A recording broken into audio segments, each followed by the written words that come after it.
ಮೈಸೂರು ಅರಮನೆ ಬಳಿ helium blast ಪ್ರಕರಣ. ಹೀಲಿಯಂ ಸಿಲಿಂಡರ್ ಸ್ಫೋಟದ ಸಿಸಿಟಿವಿ ದೃಶ್ಯ ನ್ಯೂಸ್ ಫಸ್ಟ್ಗೆ ಲಭ್ಯ ಆಗಿದೆ. ಮೈಸೂರು ಅರಮನೆಯ ಮುಂಭಾಗ ನಡೆದಿದ್ದಂತಹ ಸ್ಫೋಟ ಪ್ರಕರಣ.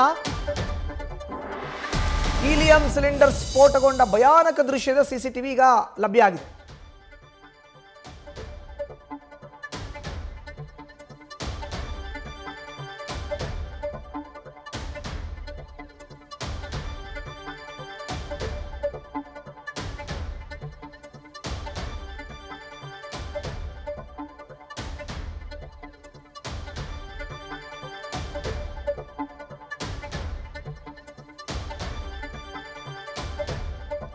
ನಾವೀಗ ನೋಡ್ತಾ ಇರುವಂತ ದೃಶ್ಯ ಸರ್ವಿಸ್ ರಸ್ತೆಯಲ್ಲಿ ಲಾಡ್ಜ್ ಒಂದರಲ್ಲಿ ವಾಸವಿದ್ದಂತ ಸಲೀಂ ಚಲನವಲನದ ದೃಶ್ಯ ಇದು.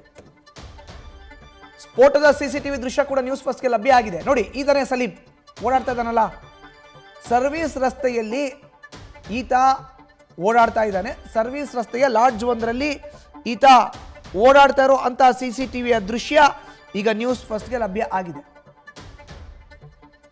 ಉತ್ತರ ಪ್ರದೇಶದಿಂದ ಬಂದು ಮೈಸೂರಿನಲ್ಲಿ ಸರ್ವಿಸ್ ರಸ್ತೆಯ ಲಾಡ್ಜ್ ಒಂದರಲ್ಲಿ ಈತ ವಾಸ ಇದ್ದ. ಬೆಳಗ್ಗೆಯೇ ಹೊರಟು ಬಿಡ್ತಾ ಇದ್ದ, ತಡರಾತ್ರಿ ಬರ್ತಾ ಇದ್ದ. ಕಳೆದ 3 ದಿನಗಳಿಂದ ಅರಮನೆಯ ಸುತ್ತಮುತ್ತ ಈತನ ಚಲನವಲನ ಇದೆ.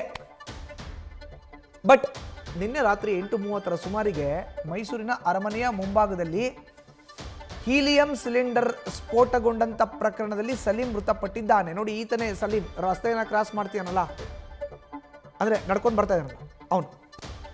ಸೊ ಸಲೀಂ ಚಲನವಲನ ಈಗ ಗೊತ್ತಾಗಿದೆ. ಆಕಾಶ ಬಣ್ಣದ ಶರ್ಟನ್ನು ಧರಿಸಿದ್ದಾನೆ ಆತ.